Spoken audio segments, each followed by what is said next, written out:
week on Prepping 2.0. Behind bars. Think it can't happen to you? Well, the feds live by a couple of sayings. One is, show me the man and I will show you the crime. And the other one is, every man on earth commits 3 felonies a day. So they can pick you out at any moment of your life and put you in this situation that I've just lived through. When disaster strikes, will you be prepared? This is Prepping 2.0 with authors and prepping experts Glenn Tate and Shelby Gallagher. Online at prepping2-0.com. Get ready. Prepping 2.0 coming in 3, 2, 1. Welcome, everyone. This is Shelby Gallagher over at Prepping 2.0. And I'd like to say good morning and hello to my co-host on this show and co-host in life, Glenn Tate.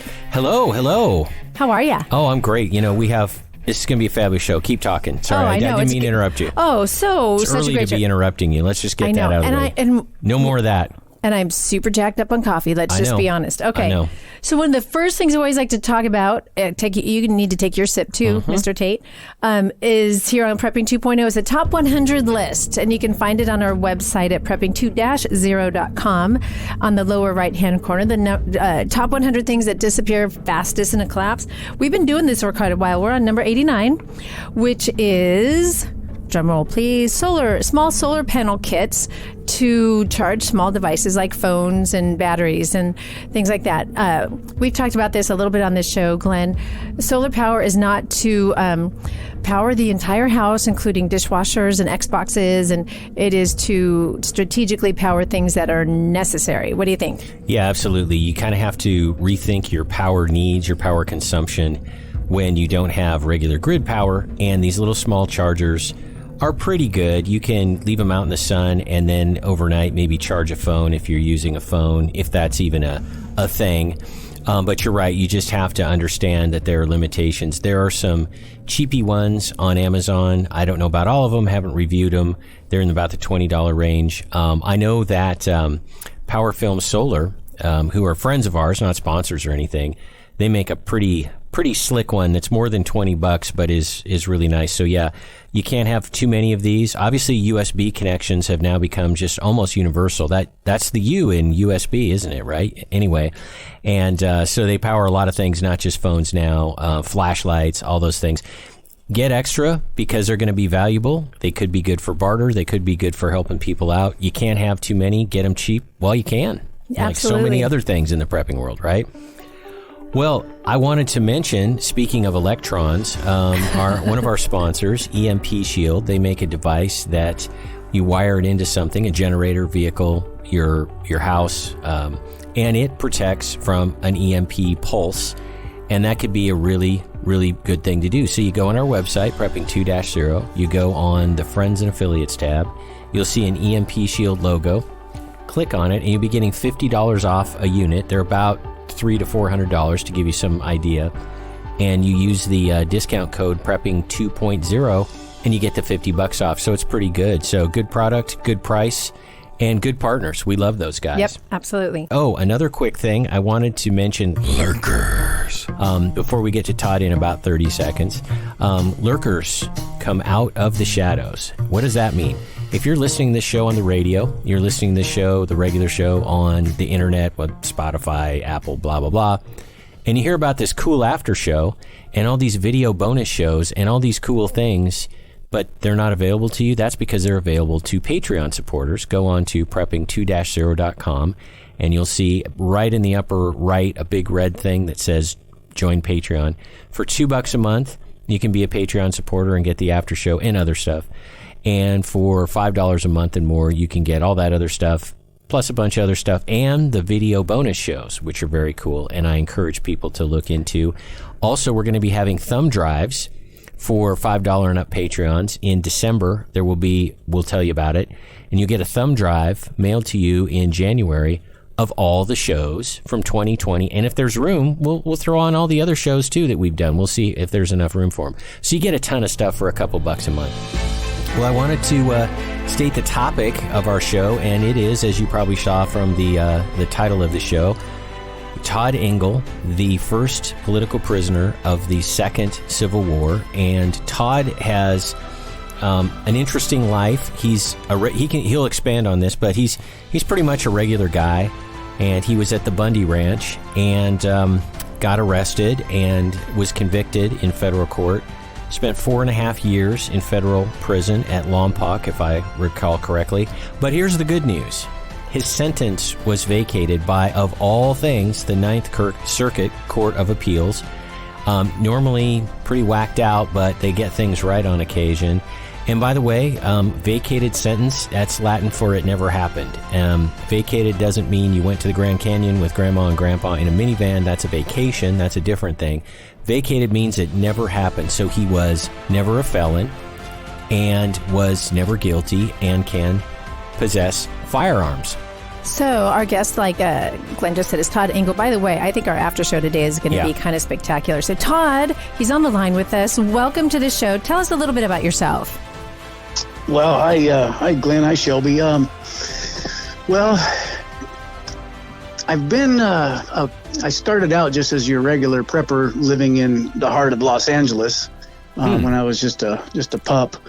And it kind of paid off a few years later after I started buying some extra stuff just in case, of earthquakes in California, when the Rodney King riots exploded 5 miles down the street from the house. And all the grocery stores shut their doors, and the bank shut their doors, and the gas stations shut their doors, and general panic ensued throughout all of Los Angeles. And I was able to loan out extra guns and extra food and extra supplies to people that didn't have a day's food in their pantry.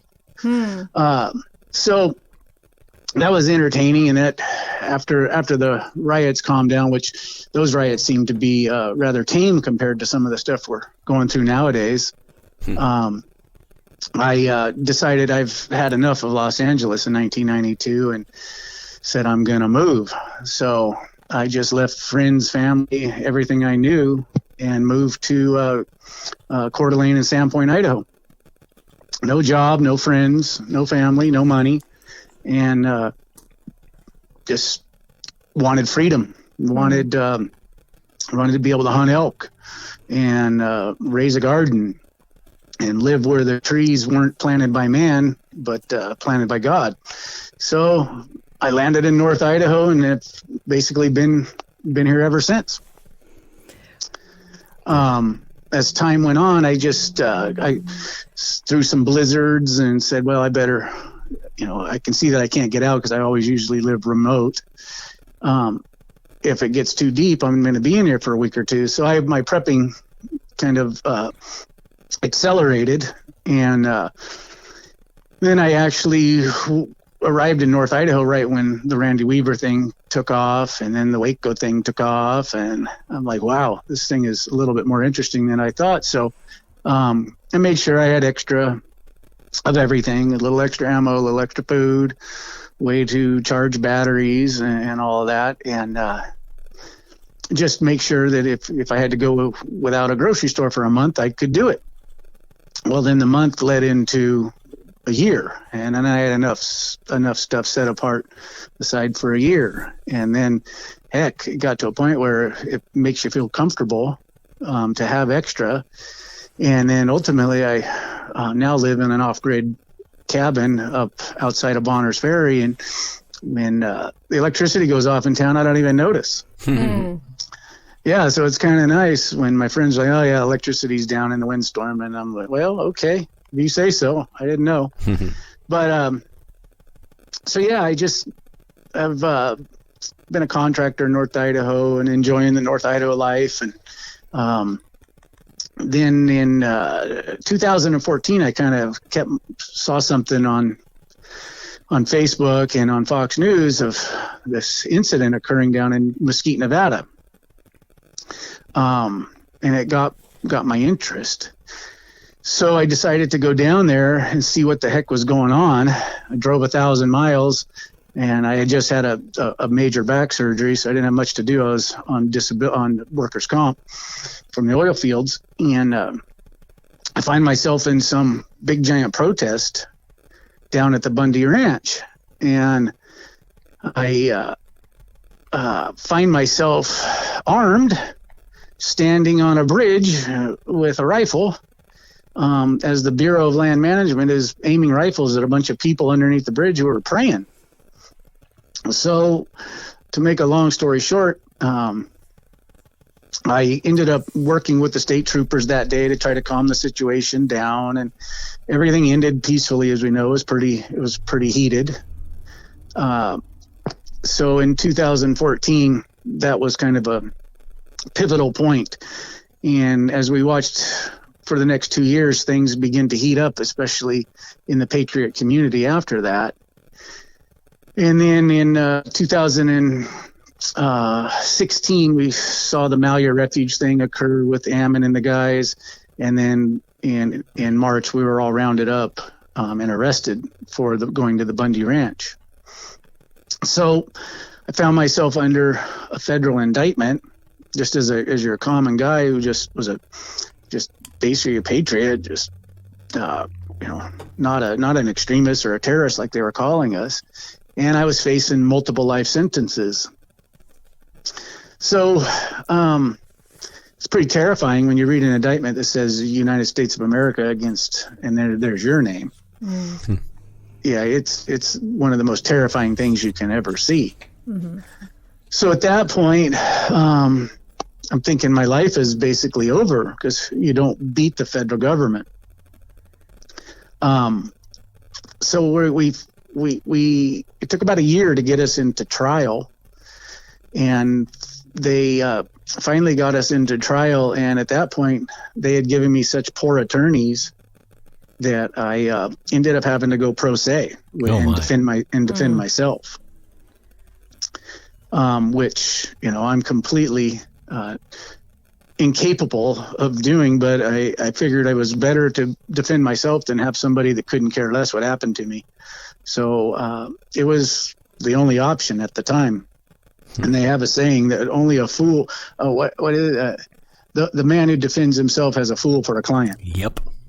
Yeah, so I knew that, but I really didn't have a choice. So I defended myself during trial, and it was pretty much a kangaroo court. We weren't allowed to mention the First Amendment, the Second Amendment, the Constitution. I couldn't say freedom of speech in our courtroom, and generally we couldn't talk about what had occurred at the Bundy Ranch with the Bureau of Land Management. But we knew that they had they were doing some dastardly things out there.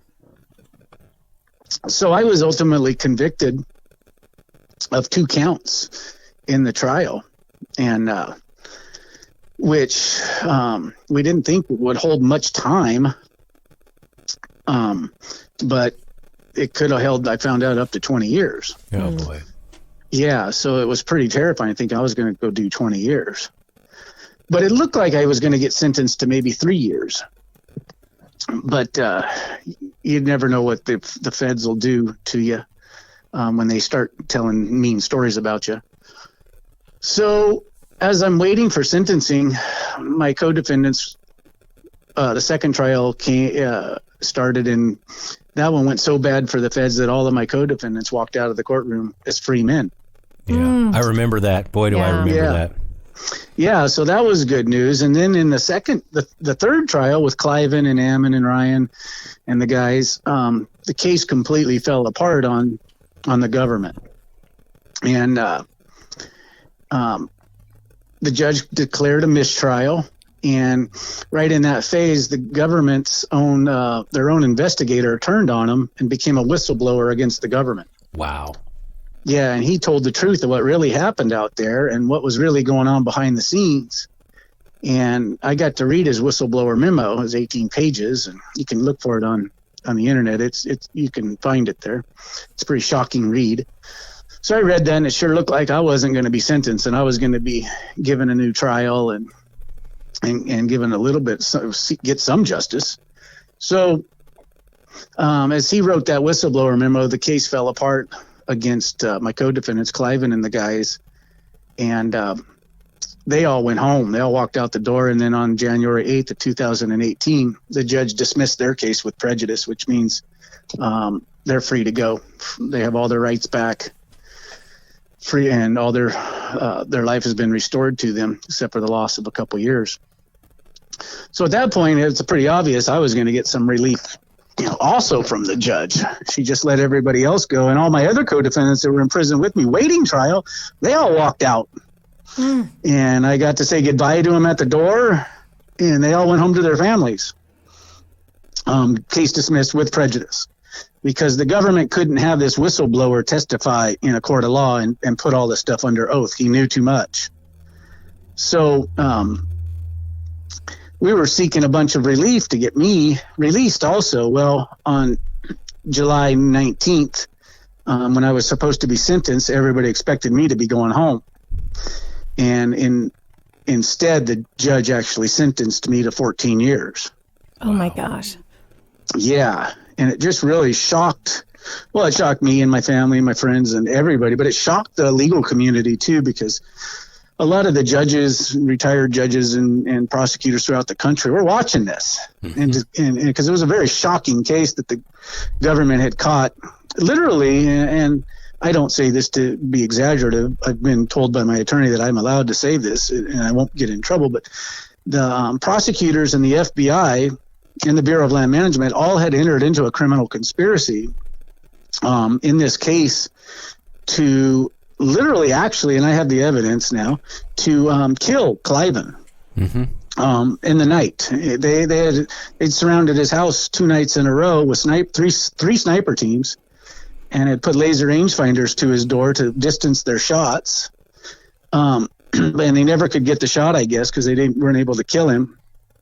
But these are the things they kept from us in my trial that I'd been trying to prove that they'd done, but they'd been hiding all this evidence.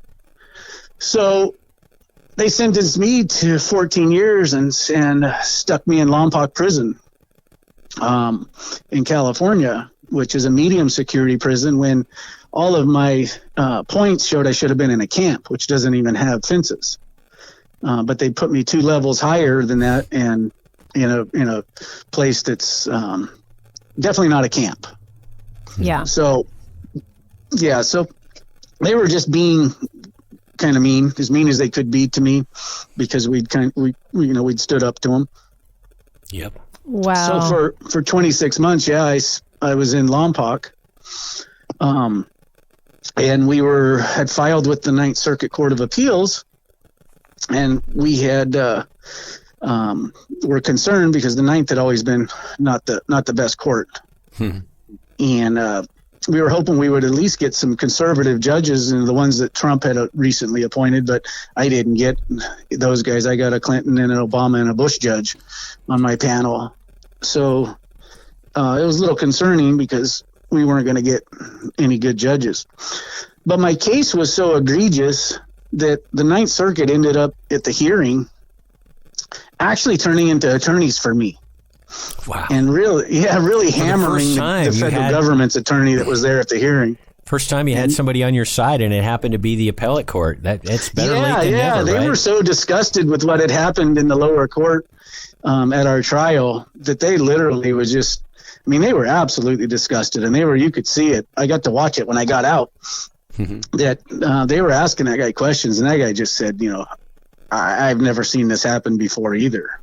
Wow. Because what she had done is I had asked one question at trial, and the judge stripped me of my right to defend myself. By the way, can I interrupt and ask the lower court judge, which president appointed her, as if we don't know? So Obama appointed her at the request of U.S. Senator Harry Reid, who was involved in this case. His son was involved in this case. He was working with Chinese solar companies and had contracts with them to put solar farms out there on Bundy's Ranch. So they needed to get him off that land, and he wouldn't get off that land. And because he just wanted to graze his cows and not be put out of business by nefarious little environmental laws like the endangered turtle or an endangered weed or a pollywog or something. So he wouldn't leave. So Harry Reid needed him off so that his son could sign contracts for that land with the Chinese solar companies. And all this, I have evidence, proof of it. I'm not just making this stuff up on top of my head here. But so Obama recommends this lady by the name of Gloria Navarro or Harry Reid recommends her to Obama, and Obama makes her the district court judge, not a magistrate judge. He takes her up from just being a regular little attorney in Vegas and puts her as the main judge of the District of Nevada. And then guess who gets our case, our Bundy Ranch cases? Navarro. So you can see the conspiracy just working its way through the system. So it was literally a kangaroo court for the first 2 trials. Yeah. And then the third trial, she kind of recognized she was on the wrong team. She was on the losing team. She was going to be in a lot of trouble because she was getting involved in the conspiracy and really trampling all of our rights. And she kind of switched gears in the third trial and let those guys have some rights, and so it wasn't so oppressive in the trial. So all this discovery started getting uncovered that should have been uncovered in my case. So the whistleblower, I'll digress a little bit.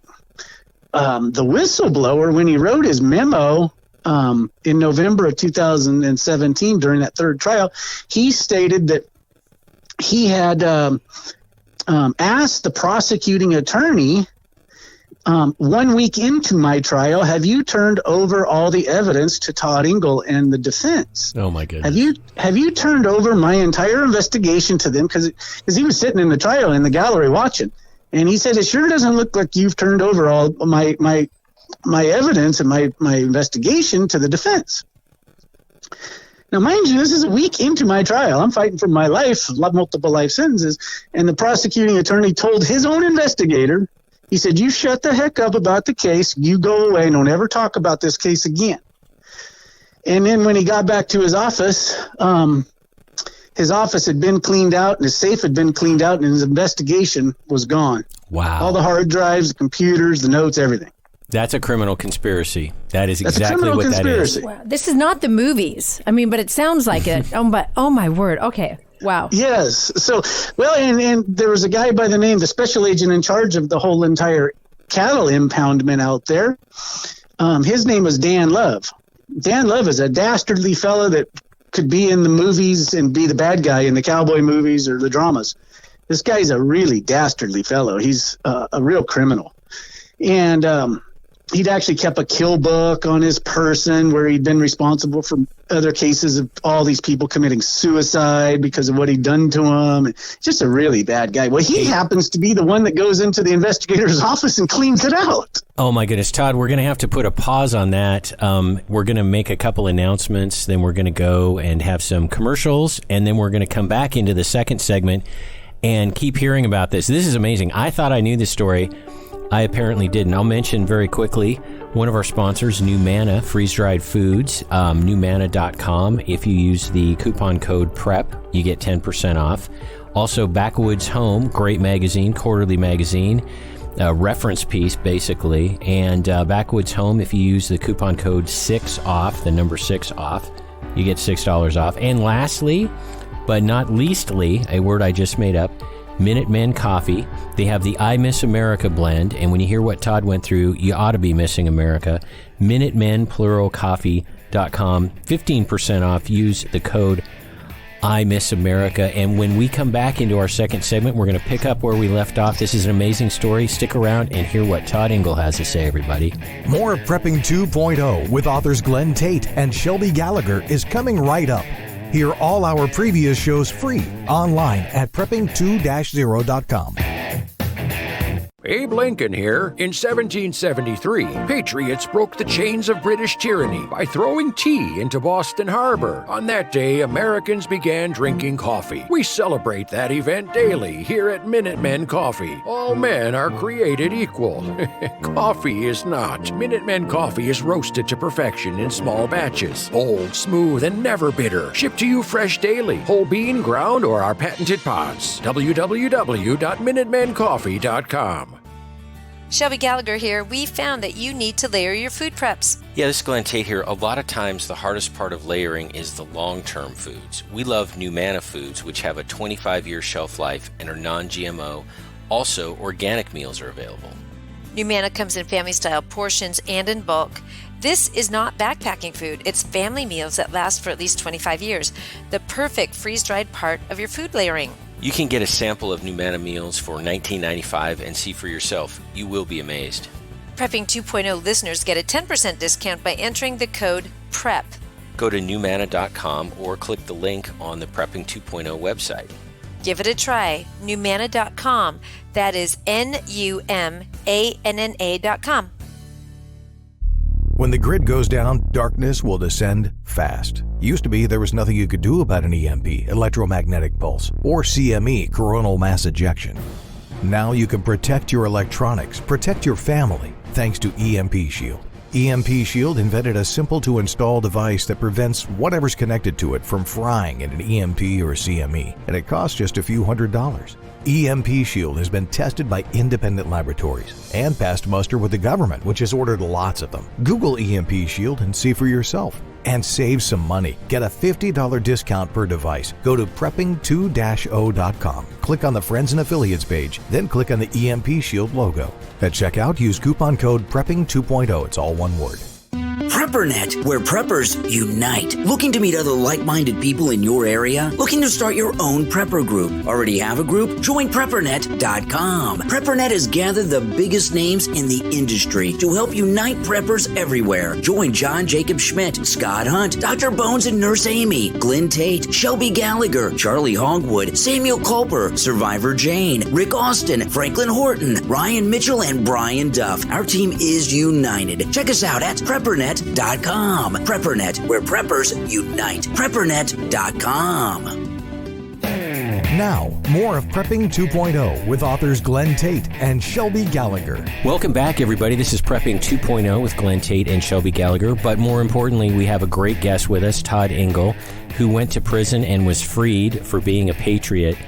Todd, why do patriots and preppers need to have a plan about possibly going to prison, given what's coming in the future? Well, the feds live by a couple of sayings. One is, show me the man and I will show you the crime. And the other one is, every man on earth commits 3 felonies a day. So they can pick you out at any moment of your life and put you in this situation that I've just lived through. There you go. Wow. Wise words. We all need to have a plan. So, Shelby. So Todd, thank you so much for sharing with, I think we all, from the first segment, oh my gosh, just the kangaroo court, as you described, that you went through that got you to being imprisoned. And so tell us what it was like. I want to go more to the human side of this. You and what happened to you and being in Lompoc.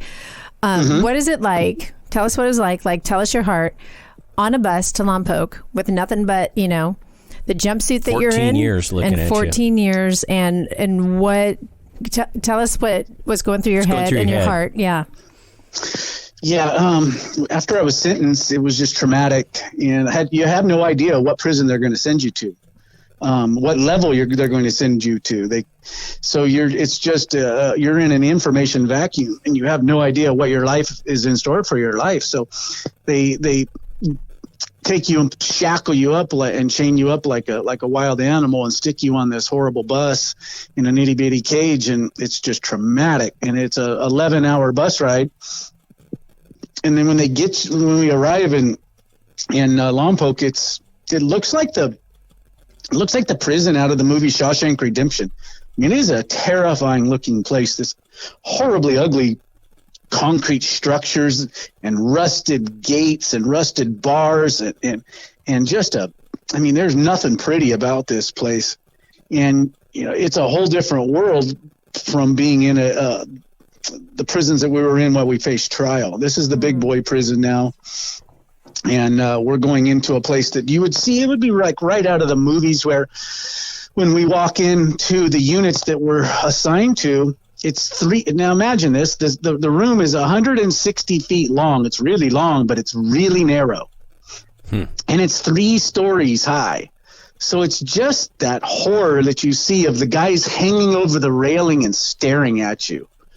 They're wondering who all the new guys are. And I mean, you would think that you've just landed in a terrible, terrible movie. And this really can't be my life. And then they show you to your cell. And I turned the corner to look into my cell.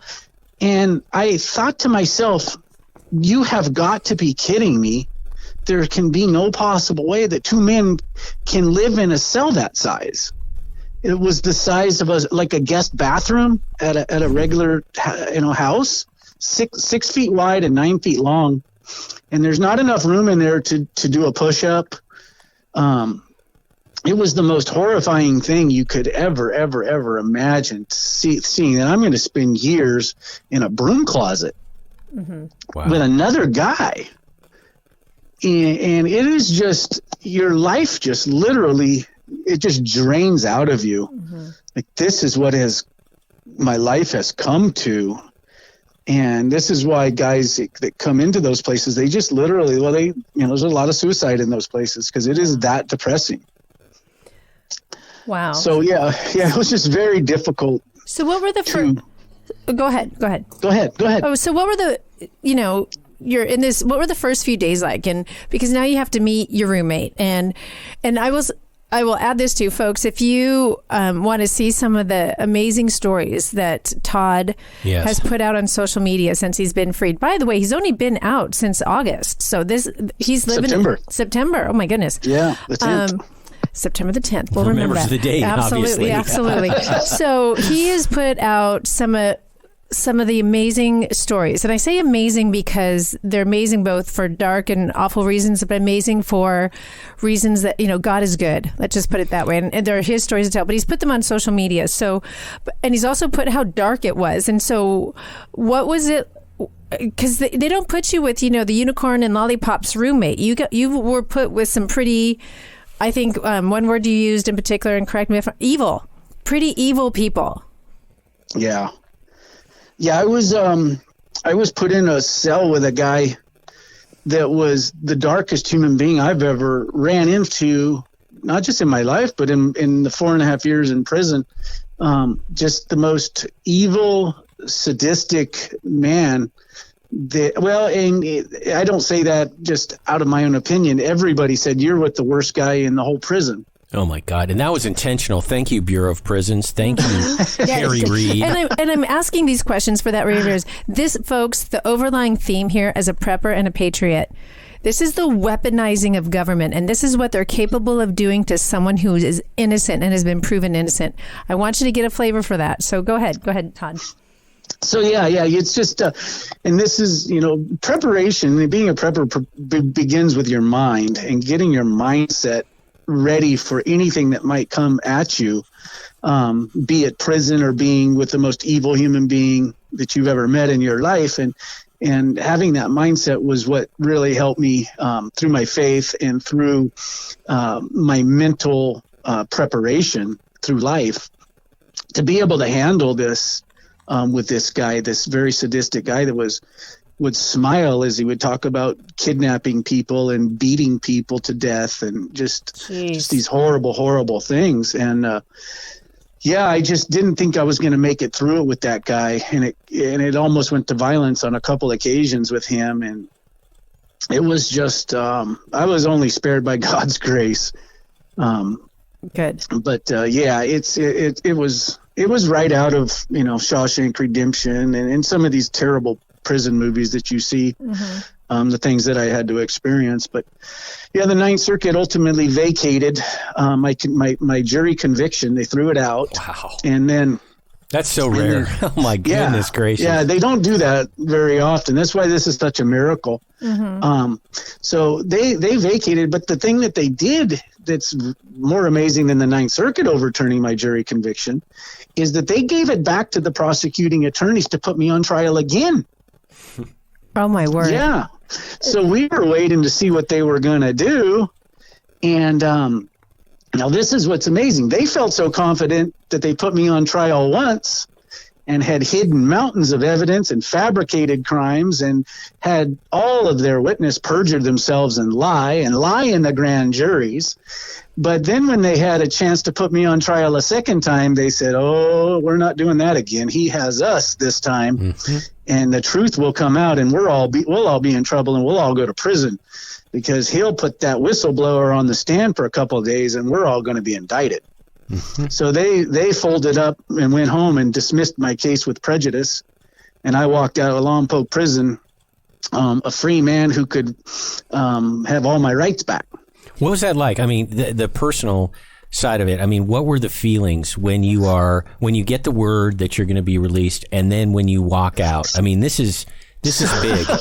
So when my family told me that, first they told me that the ninth had vacated, I was shocked, obviously. But then they waited five more weeks. They kept an innocent man inside Lompoc prison for 5 more weeks. And then finally my family said they're going to dismiss and they're not going to put you back on trial. Well, the guy that I was standing next to at the phone happened to be the Hells Angels enforcer and hitman who allegedly has killed 29 and was doing 3 lives in 120 years. And that's the first guy I gave a hug to.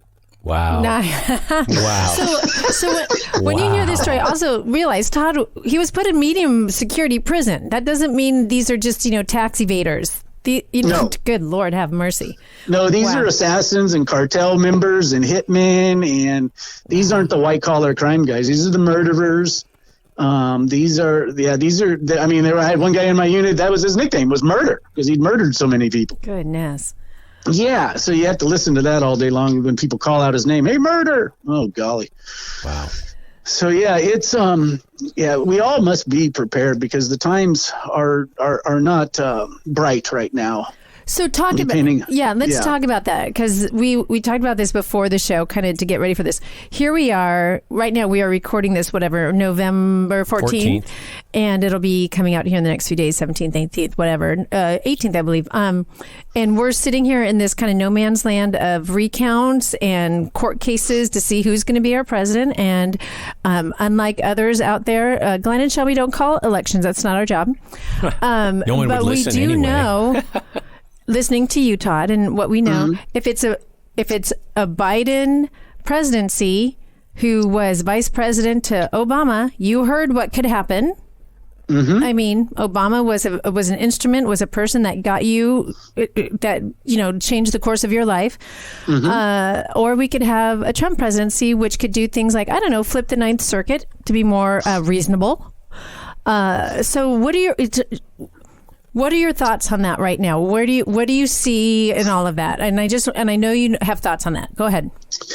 Well, a Trump presidency would be a 4-year breath of fresh air. It would still be chaos. They're not going to stop these impeachments and all this stuff. But we know we've lived with Trump for 4 years, and we know that he's not anti-gun, and he hasn't allowed the FBI to really be a weapon like Obama did. So we'll have some room to breathe for the next 4 years. I don't know what would happen after 4 more years of Trump, but under a Biden administration, we can study what it's like to live in a Marxist / communist type country by looking at the Venezuelas and the Cubas and the Stalinist Russia and Mao, and we need to learn from that of what to expect in the future for the United States, because as weaponized as the Bureau of Land Management, the FBI, the DOJ was during Obama, we've gone much further down the rabbit hole since Obama, and we can expect literally the same dastardly characters that were working for Obama in the FBI to be put right back into the FBI. All of the investigations to be dropped, all of these crimes that they've committed will just go away. And as conservatives, we're already seeing, the AOCs of the world saying, let's keep lists of people. Yeah. Well, those are the beginning of the things to come, is to keep lists, and they'll keep track of everything you've ever said on social media, on the radio.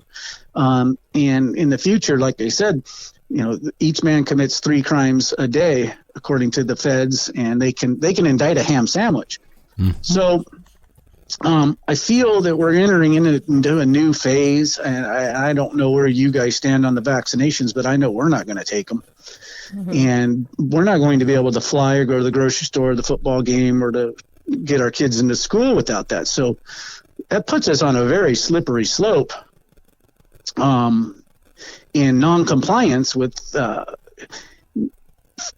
federal desires to vaccinate the world. Yeah. And so we must think further out ahead. Where does that really put me on? Will I be able to go to Walmart, or will I be able to get on a plane to cross the country? And the answer is, if you don't take the vaccination, is no. Yeah, that's where we're headed. Yeah, so that's where we're headed, and that's a very scary, scary place for the future of this nation, the future of our liberties.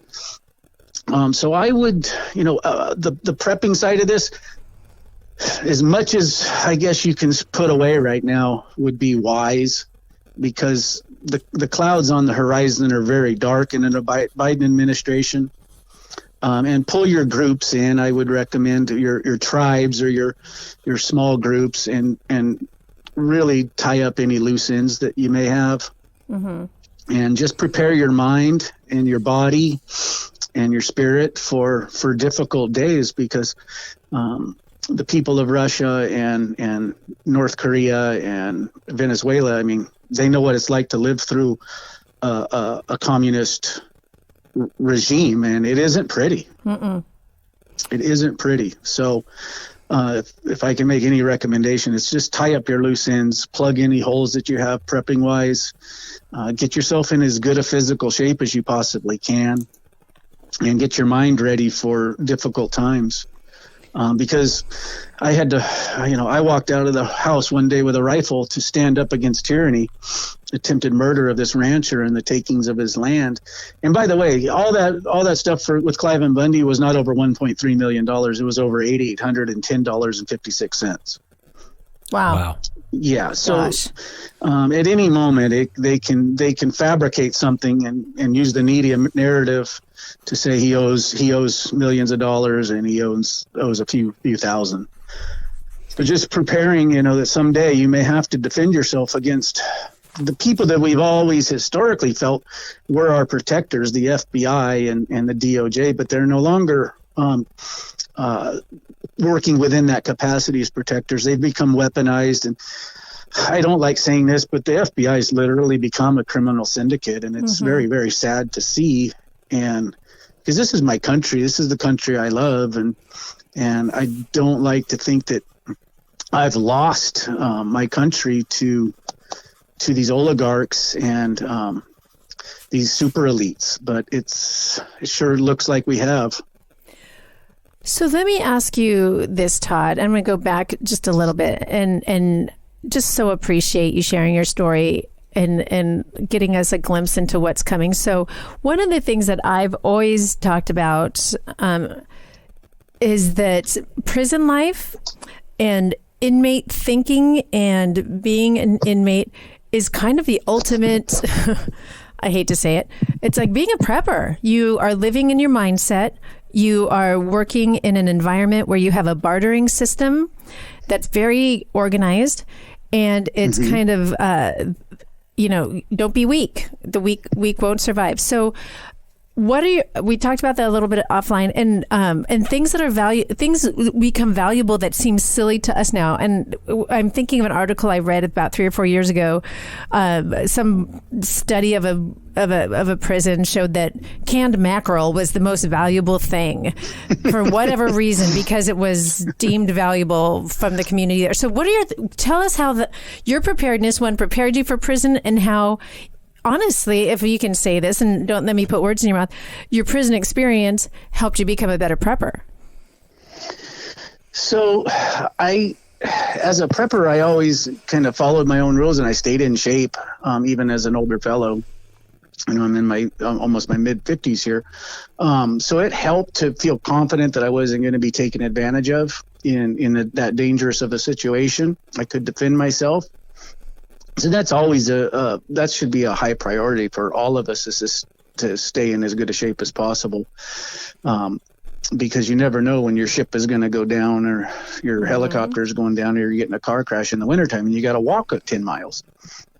But and then one of the other things that becomes really handy is having a set of skills.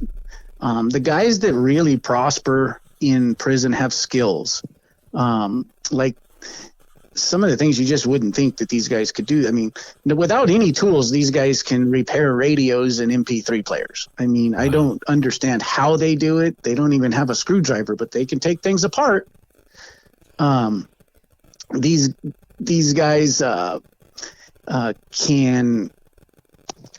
can repair headphones.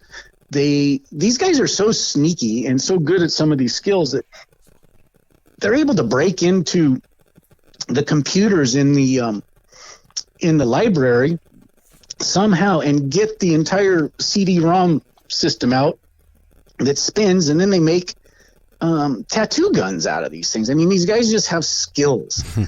and learning for all of us as preppers, learning a skill, be it shoe repair or solar panel installation or construction or auto repair or how to work with horses, just barterable skills is the best way to survive. That's how we survived in prison. And that's how you can actually not just survive, but thrive by having sets of skills. So for all of us out here, if you ever find yourself in a really bad situation, having the ability to, fix your electrical in your car or in your house comes in handy, because you can use that in a prison if you ever find yourself in that situation. And understanding commerce because this is the prison commerce may be coming to a theater near you out here in the world if we go to a cashless society, which seems to be on the horizon. With this, I guess they're calling it the Great Reset with what's his name, Bill Gates. But we're in a cashless society inside, and barter is everything. Yeah, top ramen in certain prison is the cash. Lompoc we use stamps. Stamps was our currency. We would trade food and trade, services. You'd trade radio repair for stamps or food. The guys who I paid a guy to do my laundry $12 a month. So I would buy him $12 worth of commissary, and he had a hustle to do my laundry. But always thinking out ahead, having marketable skills.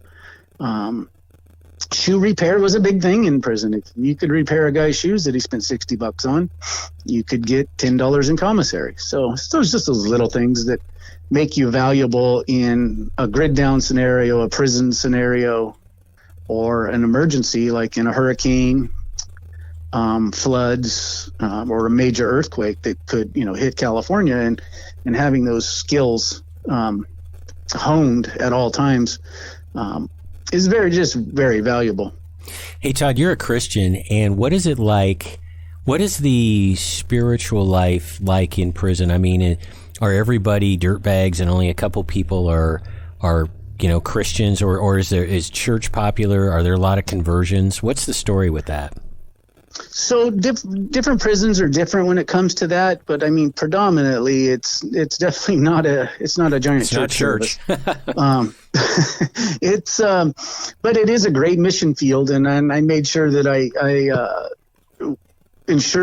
made sure that I was using it as such, because these guys, they've never heard the gospel, and most inmates, it's different. I mean, I had a preconceived and presuppositions on what inmates were like, and I have a different idea of it now, because a lot of these guys are from like the worst broken home that you've ever heard of. I mean, homeless at 8 years old or 12 years old, and making a living off the streets and whatever it takes, and they just never had any parental guidance. So it's a mission field in the prison if you look at it that way.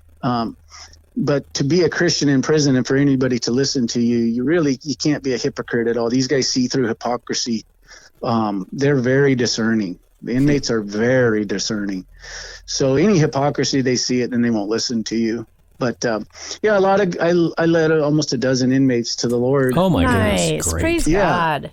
Yeah, it was an amazing mission field for me, and some of them were really, really gnarly fellas.